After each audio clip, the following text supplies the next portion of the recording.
But you have an extraordinary scene on the slave ship when we first meet Mr. Nancy, and that monologue has,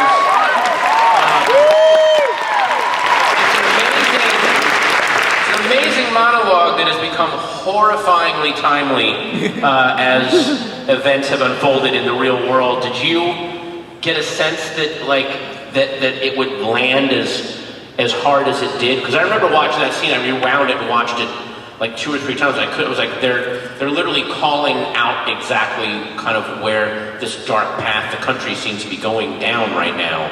I mean, how did you feel when you first read it and then performed it? I mean, when you read something like that, your first thought is, there's no way in hell they're going to let me do this. This is never going to happen. Someone will come to their senses and go, he can't say that like that. That's not, turn that off. That's not right. Send him back to reprogramming. Something's wrong with him.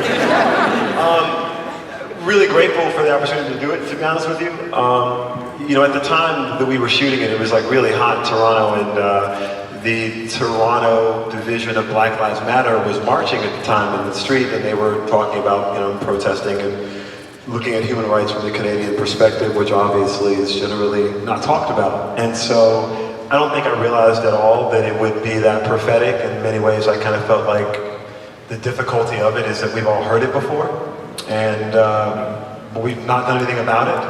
And I feel like that's kind of where we are now, right? We find ourselves in a situation where there's a tremendous amount of frustration around what's happening, particularly with women, but disenfranchised groups across the board, and it's impossible to do a show like this and not see how Neil's work 17 years ago so perfectly becomes a corollary for the world that we're looking at now. So when we say visionary, I think we don't say so trying to be cute, right?